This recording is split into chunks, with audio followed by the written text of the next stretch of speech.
नमस्कार दोस्तों, आप सभी का हमारे चैनल में एक बार फिर से स्वागत है।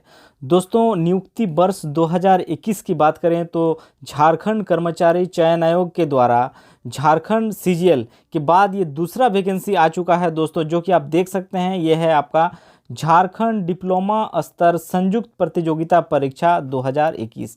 ठीक है, विज्ञापन संख्या, और ये आज ही रिलीज़ किया गया है दोस्तों। ये है झारखंड डिप्लोमा स्तर संयुक्त प्रतियोगिता परीक्षा 2021 का नोटिफिकेशन जारी हो चुका है। तो इस वीडियो में हम लोग डिस्कस करने वाले हैं कि कितने पद हैं, किस पद में क्या योग्यता होनी चाहिए, उम्र क्या होना चाहिए, आपका एग्ज़ाम फी क्या लगेगा, तो और परीक्षा का स्वरूप कैसा होगा। इन तमाम चीज़ों के बारे में इस वीडियो में देखने वाले हैं। तो चलिए दोस्तों, देखिए सबसे पहला जो है दोस्तों परीक्षा का शुल्क, जिसमें सीजीएल में सुधार किया गया था, और सुधार करने के बाद जो अब परीक्षा का शुल्क रखा गया है वो है आपका 100 रुपीज़। देखिए, परीक्षा शुल्क में छूट झारखंड राज्य के अनुसूचित जनजाति, अनुसूचित जाति के अभ्यर्थियों के लिए परीक्षा शुल्क 50 रुपया रखा गया है।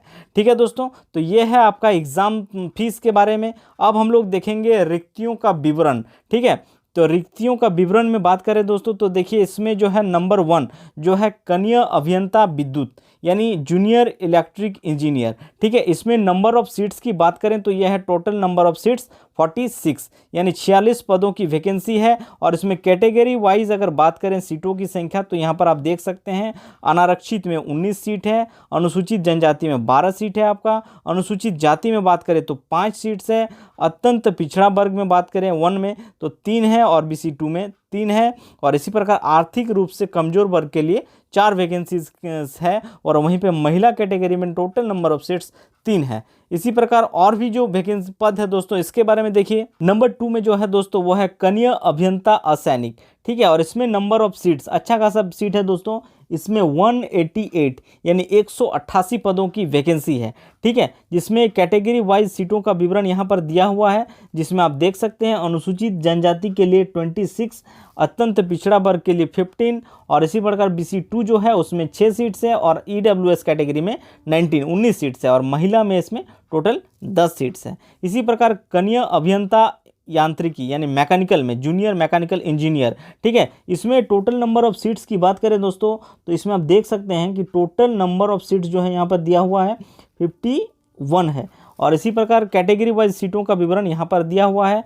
तो इसी प्रकार अगर देखेंगे दोस्तों, यानी इसका सैलरी के बारे में आप बात करने वाले हैं, तो देखिए दोस्तों जो नंबर 1 है यानी कनीय अभियंता विद्युत, ठीक है, जूनियर इलेक्ट्रिक इंजीनियर की बात करें तो इसका जो सैलरी होगा दोस्तों वो है 35,400 से लेकर 1,12,400 के बीच आपका सैलरी होगा। और इसमें योग्यता की बात करें तो देखिए ये है न्यूनतम शैक्षणिक योग्यता, जो कि सरकार द्वारा मान्यता प्राप्त संस्थान से, देखिए इसमें दिया हुआ है कि मान्यता प्राप्त विश्वविद्यालय संस्थान से विद्युत में डिप्लोमा, यानी इलेक्ट्रिक में अगर डिप्लोमा किए हुए हैं तो आप इसमें आवेदन कर सकते हैं।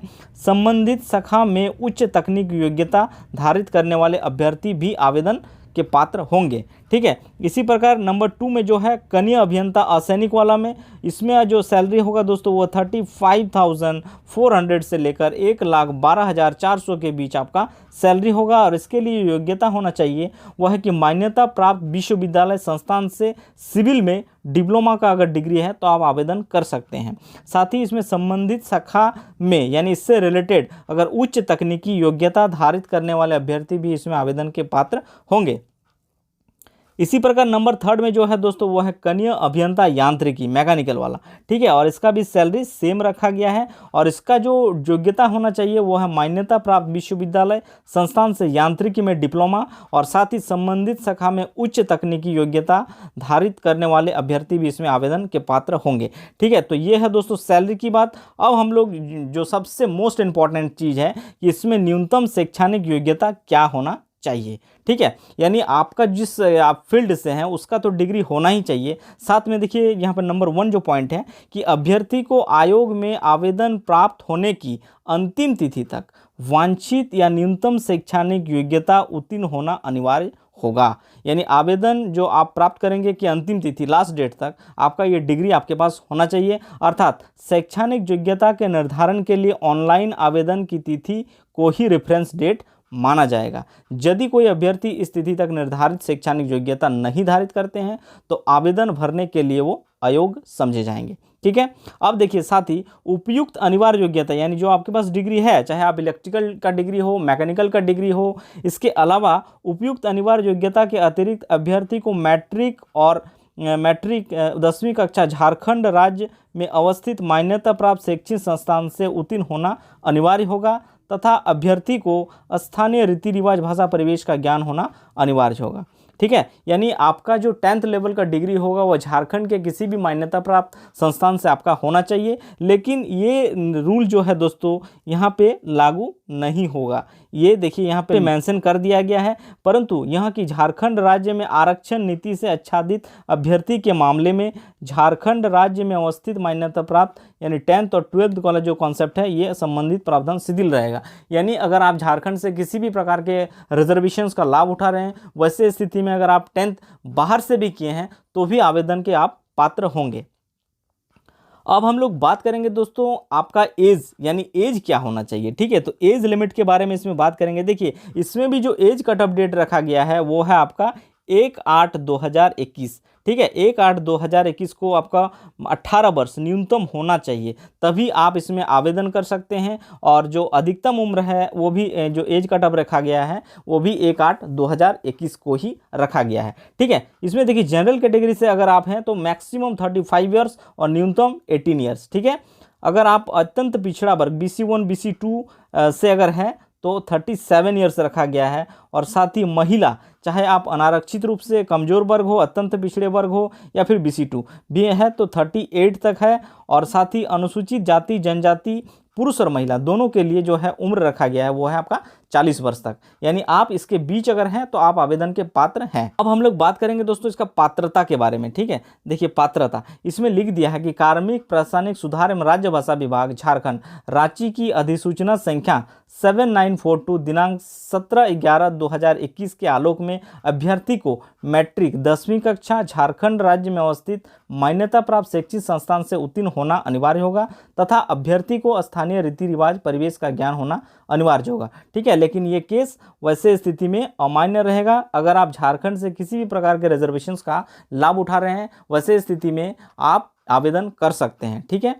अब हम लोग बात करेंगे इसका आवेदन प्रक्रिया पूर्ण करने की विभिन्न तिथियां, यानी ऑनलाइन आवेदन आपका कब से शुरू होगा और कब तक आपका ऑनलाइन आवेदन चलेगा। ठीक है। तो ऑनलाइन आवेदन जो है दोस्तों वो आपका 23/1 यानी 23 जनवरी 2022 से आप ऑनलाइन एप्लीकेशंस डाल सकते हैं, जो कि आपका 22 फरवरी 2022 तक आप ऑनलाइन आवेदन डाल पाएंगे। ठीक है। याद रखिए 23 जनवरी से लेकर 22 फरवरी तक आप ऑनलाइन आवेदन कर सकते हैं। इसके अलावा जो फोटो हस्ताक्षरित ये सब जो रखा गया है प्रिंट आउट करने का वो है 27/2 तक। और साथ ही एग्ज़ाम फी पे करने का जो डेट रखा गया है वो अंतिम रूप से 25/2/2022 तक। ठीक है।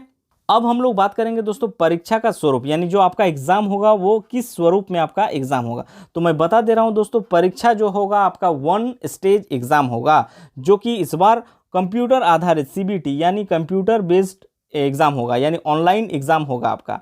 देखिए इसमें CBT की जाएगी तथा किसी विषय की परीक्षा यदि विभिन्न समूहों में लिया जाता है अलग अलग, तो अभ्यर्थियों के प्राप्तांक का नॉर्मलाइजेशन किया जाएगा। ठीक है। नॉर्मलाइजेशन का सूत्र जो है आयोग के वेबसाइट पर ऑलरेडी प्रकाशित है। तो इसके बारे में दोस्तों नॉर्मलाइजेशन कैसे होगा इसका एक वीडियो मैं अलग से बना दूंगा आप सभी के लिए। देखिए परीक्षा का स्वरूप की बात करें, देखिए परीक्षा एक चरण में ली जाएगी, यानी मुख्य परीक्षा सीधे सीधे होगा। देखिए परीक्षा में सभी प्रश्न वस्तुनिष्ठ ऑब्जेक्टिव टाइप के प्रश्न पूछे जाएंगे। एक प्रश्न का पूर्ण अंक 3 अंक, यानी एक क्वेश्चन जो होगा उसमें सही अगर आप करते हैं तो आपको 3 अंक मिलेंगे और प्रत्येक सही उत्तर के लिए 3 अंक दिए जाएंगे तथा प्रत्येक गलत उत्तर के लिए आपका 1 अंक की कटौती की जाएगी। यानी आप अगर एक क्वेश्चन गलत करते हैं तो आपका 1 नंबर काट लिया जाएगा। ठीक है।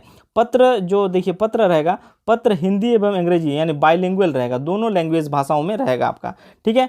कनीय अभियंता, ठीक है, विद्युत और कनीय अभियंता असैनिक एवं कनीय अभियंता यांत्रिक के पदों के लिए सीधी नियुक्ति हेतु मुख्य परीक्षा के विषय का पाठ्यक्रम। देखिए अब जो आपका विषय रहेगा, देखिए मुख्य परीक्षा का जो पाठ्यक्रम रहेगा वो है कि मुख्य परीक्षा के लिए 2 पत्र होंगे। ठीक है। यदि परीक्षा 2 पालियों में ली जाएगी तो प्रत्येक पत्र के परीक्षा की अवधि 2 घंटा की होगी, यानी प्रत्येक सब्जेक्ट आपका 2-2 घंटा का होगा। इसके निम्न विषय होंगे। पेपर 1 जो रहेगा दोस्तों वो है आपका 120 प्रश्न पूछा जाएगा पेपर 1 में, और इसमें समय आपको मिलेगा 2 घंटा, जिसमें सामान्य अभियांत्रिकी, ठीक है, इसमें आपका 80 क्वेश्चंस पूछे जाएंगे। जो दूसरा सेगमेंट है वो है सामान्य ज्ञान, जिसमें से आपको 40 प्रश्न पूछा जाएगा, यानी जीके संबंधित प्रश्न आपका 40 रहेगा, और सामान्य अभियांत्रिक से यानी इंजीनियरिंग से आपको 80 क्वेश्चंस पूछे जाएंगे। और पेपर 2 जो रहेगा दोस्तों वो रहेगा आपका सब्जेक्टिव पेपर, यानी आप जिसमें डिग्री प्राप्त किए हैं उसी सब्जेक्ट से आपको पूछा जाएगा, ठीक है। और इसमें आपको कुल जो प्रश्न पूछा जाएगा वो 120 प्रश्न पूछा जाएगा,